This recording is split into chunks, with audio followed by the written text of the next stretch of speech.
Welcome to Mind, Mood and Food podcast.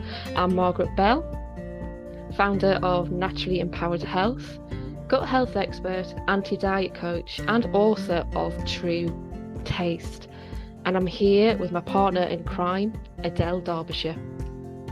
Hello, I am the founder of Find Your Inner Sparkle. I am a yoga teacher and a spiritual teacher, and I help people to reduce anxiety, stress, and overwhelm, and to fall back in love with themselves and gain confidence. Hello and welcome back. Today we're going to be discussing self-love. Do you love yourself? So Adele, do you? Well, that's a question, isn't it? I'd say yes now, Yeah, but not always. It's not always been the case, and it's been a bit of a journey, to use that overused word. I think as people who listen to this, if you've been listening to this for a while, hopefully we'll have an idea now about, our different personalities and things like that and our little quirks and foibles. But yeah, I've always struggled with it and been very, very much on the side of self-deprecation and, not bigging myself up and looking at myself like a very, very, piece of rough clay, if you like, that needs a lot of work, and it's not rough diamond. Yes, rough diamond. I would say now, Find Your Inner Sparkle and all that. But yeah, that's why I do what I do, really. I think because it has been difficult for me, and I think you do grow into your own skin, don't you? Like I think it definitely gets easier with age. I think you start off when you're really little, you haven't got all the the ways of the world and the comments that people start to say that you kind of like allow to affect you, and so when you're really little you haven't got all that, so you're just like, it's me, I'm here, and you're like doing pirouettes and cartwheels and like you don't care, do you? And you see children like under the age of 5 probably who have got self-love nails. They're like, I am the bee's knees, this is me. I've always been a little bit shy, but you don't have any of those hang-ups, I think that's the right word. So True. I think after the age of 5, 6, 7, you start to, somebody's maybe made a comment about your appearance, like one of your friends, or the good old friends at school, that can be really cruel. And then you start to get complex about this, that, and the other, don't you? And that kind of continues to grow and build this, what I call a mask or a shield or suit of armor against the world, really, that you really try and hide away your true self because you are trying to fit in. And actually taking time to think about yourself as being a wonderful, beautiful, unique, shiny diamond that you are, because we are all like, we're all who we are for a reason. We don't do so much. We tend to think about the negative stuff, and the human mind, unfortunately, gets drawn to the negative. I think it's definitely a survival thing. If you look into psychology and of the human brain, we'd probably find it's like that for a reason, but it's not helpful for mood and depression and anxiety and things like that. So we have to make ourselves practice thinking the other way. It doesn't come naturally to most people. I get exactly what you're saying there, and it's a good job that my mum was passed on to another world, because I can get away with saying this now. Yeah, I can remember as a kid, I think I would have been about 5 or 6 actually, and my mum always used to make the comment, you can hear her before you see her. And that really stuck with me for quite a number of years, to the point I actually went on a retreat a couple of months ago. And the reason I went to the retreat is because I wanted to get my voice heard. And then looking into that, it's like, this is one of the big reasons why I started looking back and going, I never put two and two together, but this is the very, very start of it. And that just like, it was just like, wow, that was such a revelation for me. But on the other hand, I knew my mum would have had her best intentions at the time, but it really made me understand why I'd always been quite quiet and not getting my voice out there. And bloody hell, has that changed a little bit now? Yeah, but it's the comments that our parents make, you know, and as a parent myself, it's you probably say stuff all the time that's going to be, you know, leading my kids to end up in therapy when they're grown up, because we all do it, and you don't mean to, but No. it's the thing that our parents say to us like that, you know, you can hear her or you can see her. That wouldn't have been meant in any damaging way, and there's no right or wrong half the time, is there, as a parent or as a sister or as a friend, or we all say things that somebody else is going to take to heart and be sensitive about, and that's going to end up in yoga we call them our samskaras. I've talked about them before, and it's buried in the subconscious then, so it's like this iceberg and it's all underneath, which is why it popped up when you went to the retreat, because you had the space and the time to, and the safe environment to let it pop up. Yeah, and this is why we need to do the work on ourselves, and there is lots of work to do in terms of whenever we are upset by something or disturbed by something, just having a little look at that, maybe doing a bit of journaling about it instead of kind of squashing it down. That is the work of the yogi. It's every time something triggers you and something, you know, makes you angry or makes you sad or makes you afraid, it's worth just thinking, why is that? I wonder where that comes from. Yeah. And just seeing if anything pops up, because then it can be dealt with. Whereas when it's like pushed down in that subconscious, it's kind of like trapped there in the body, and it's difficult to let it up. It's like it wants to come up, it wants to release, but it's finding it difficult to come out, because we bury things because they're painful. We bury things because they hurt our feelings. Yeah. And a lot of the times it's buried with food. But yeah, I get what absolutely get what you're saying. Let it just kind of stand back from them, going, why is this affecting me so much? What is exactly going on? And sometimes if you look at it through an adult pair of eyes as well, because more often than not, it's things that happen to us up to the age of about 7 or 8 that are buried in there. That's, you know, a lot of our conditioning and programming happens at that young age. We can then kind of reparent ourselves. We can kind of give ourselves that self-love. We can give ourselves that compassion. We can say, do you know what? I get it. I understand why you felt like that. And now it's okay to let that go. You don't need to think like that anymore. You don't need to feel like that anymore. And with that,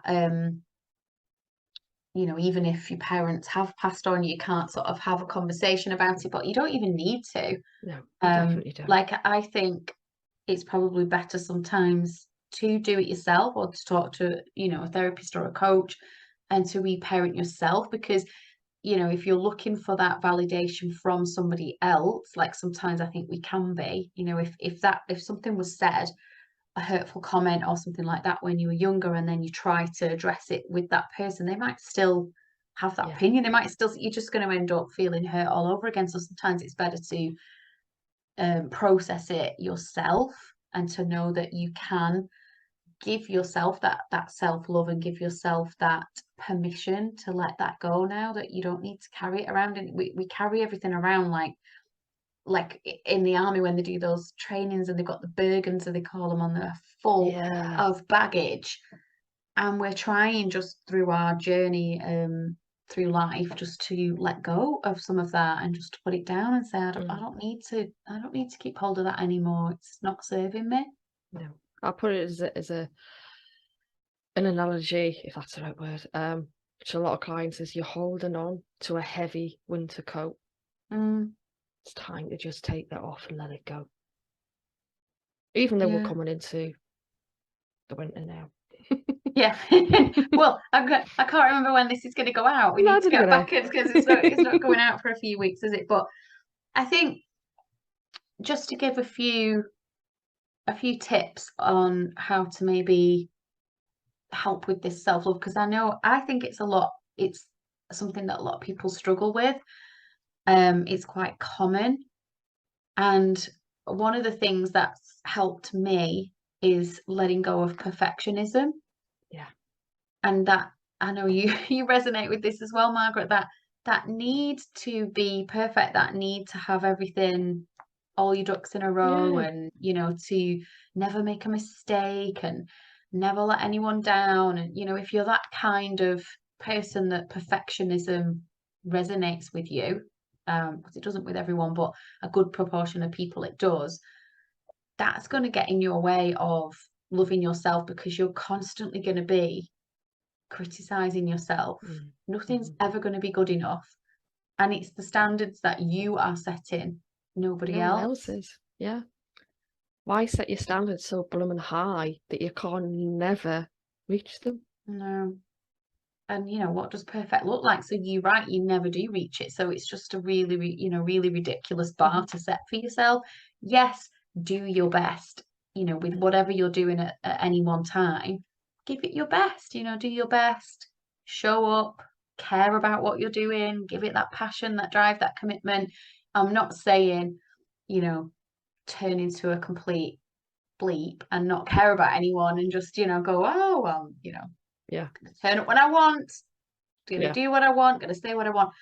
It's not about that, but it's about giving yourself a break Yeah. and being Definitely. kind to yourself. Understanding that, hello, you are human as well. Yeah, and I think it is, again, it comes with age, so I think it's more difficult for our younger people. I see it in my children, and I know I did it myself. You'll see that they're quite defensive or very defensive, and they'll shoot in with that defensive comment before they've even thought about it. Yeah. Yeah. And then you can get into that with them, can't you? And before you realize, wait, I'm the adult, don't need to Yeah. do this Yeah. right now. But it's all about defense, because they can't possibly be seen to have got something wrong. Because that's Mhm. damaging to the ego, to the psyche. So just letting go of that need to always be right, letting go of that need for perfectionism. And it's such a relief, just to be like, Yeah. we never mean to make a mistake, do we? Don't do it on purpose. No, no. And I think that's quite important for younger people these days because the world of social media and Mm, peers are all there, showing perfection, yes, showing perfection. It's just like yeah, this is not real in the slightest. yeah. And it's difficult for them to see that Mm. when everything, because we had it with magazines and things like that, but Yeah. not like real normal people as influencers showing up on Instagram and TikTok, and all these kind of like perfect bodies and perfect homes. And Mhm. it's difficult to live up to, isn't it? So it probably makes that even more, it makes that perfectionism gene even more prevalent in younger Mhm. people. Absolutely, absolutely. I've seen Uh, it so many times with different yeah, teen clients that it is just that, okay, let's look at this realistically now. Do you really think they live day by day like that? Uh-uh. Not at all. no. So yeah, just give yourself a break is definitely my number one tip. And to understand that, yeah, social media is not real, and it's just the highlight reel, and it's what Yeah. people want you to see. Um, and number two would be to be you, to be yourself, and to give yourself permission to be yourself. I'm very much all about owning yourself. And that means your little quirks and your foibles and the things that you might not really like about yourself. If you're looking at self-love and you're looking at like building up your self-esteem and your confidence, it needs to be all of you really, and not just the Yeah. bits that you like. And that's the hard bit, I think, to look at your tummy or your bum or whatever it might be that you don't like, and to Mhm. still love it. just talking about the body there, but there are obviously all sorts of other areas to look at, like personality and little traits. And do you know, if you're like really forgetful, or you like lose things, or some, you know, some just like those little quirks and traits, if that's what makes you you, yes, you can work with those, and you can try and do something that helps a little bit, so you know, it Yeah, improves a little bit. But if it's, you know, it is you, you've always been like that, it's just, I think that thing about sense of humor and bringing that into play is really helpful with that. definitely. Absolutely. I mean, I notice as I get older, and I refrain from doing it on here as much as I possibly can, but it's definitely getting worse with age, swearing. Ah! And most of the time, I just embrace that. I can contain it, but most of the time, it's one of those things. I'm just going to embrace it. This is who I am. Take it or leave it. Yeah, Tough. and I think it comes down to that ownership of you, the thing about people pleasing as well, which is another one of the inner critics, the perfectionist, the people pleaser. And if you are one that tends to want to make sure that everyone's happy, and that you've, you know, made sure that no one gets offended, and that, Mm. you know, you don't rock the boat ever, and things like that, you're not going to be able to be your true self. And I did a post about this recently, which I know you saw, because again, this was me. It's Yeah. something I still work really hard with, Mm. and to be more and more me as time goes on, because I don't, like, quite frankly, want to wait until I'm 85 to just be like, I don't care anymore. I'm going to say what I want, swear at who I want, wear what I want, you know, which you do get to that point because you realize, like, hang on a minute, time's running out. I haven't Yeah. got time to be pussyfooting around and pandering to everyone anymore. To hell with that. You know, I want to do that now. Yeah. And whatever age you are listening to this, if we take anything from it, I just hope that you think, do you know what? Yeah, I'm going to be more me. If I want to wear a mini skirt at 55, I'm going to wear one. Like, who cares? Oh, Oh, we'll I'm too do old for it. that. You know, Oh, I we'll can't do it. possibly, yeah, I can't possibly, you Yeah. know. Be like my best friend, Beth. I don't know whether she listens to it or not. We'll If she find out, doesn't, Beth, I'm if going to you are blooming force listening. her. But Do let us know. we went out for a 50th just this weekend gone, so this is just she's born on the 31st of October, so she does say quite happily she is a witch. Mm, And I can get away with calling her that, but she wore a catsuit yes, going go out, Beth. and it was like, she did question me beforehand and said, do you want to wear it? Yes. Well, blooming well, do it then. Yeah, exactly. And just, if you hear that little voice, you know, if you don't want to wear something and you don't feel right in it, don't wear it. It's not Mm, about just doing something just for the sake of it. no. I'm talking about if you like really like something and it lights you up, but you're worried about what someone else is going to Yeah. think about it. Yeah. Just stop. Like, just, you know, who are you? What are your favorite colors? What do you love doing? Like, what's stopping you? What's getting in your way? It's just this one life you've only got, as we know of.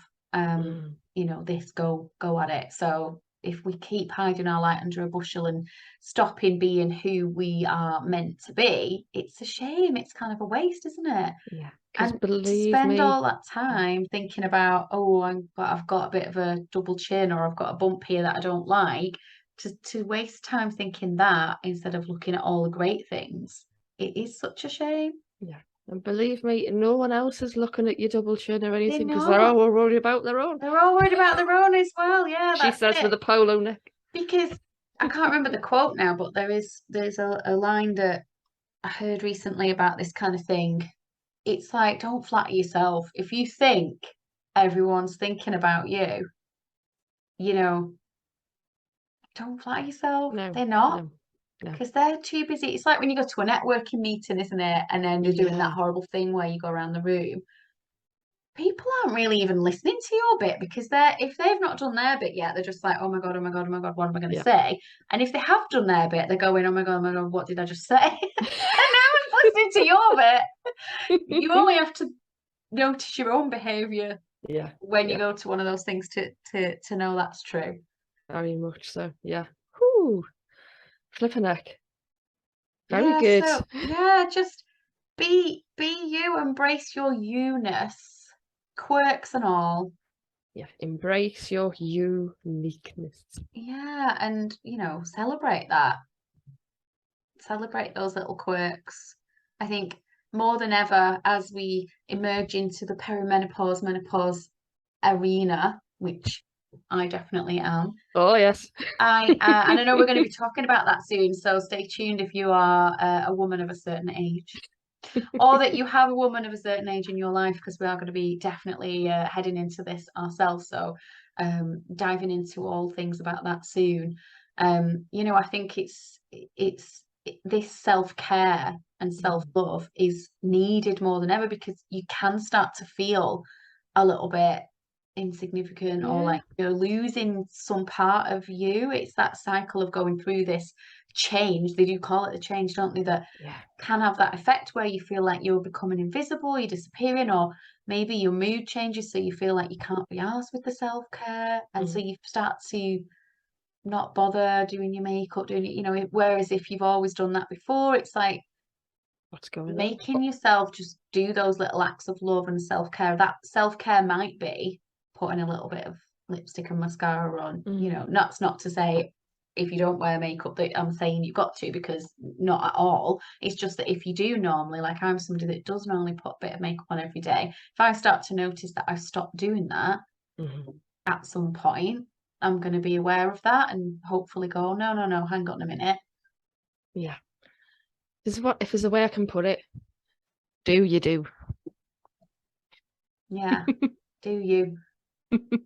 Is it Oscar Wilde that says, "Be yourself because everyone else is taken"? Yeah. Oh yeah.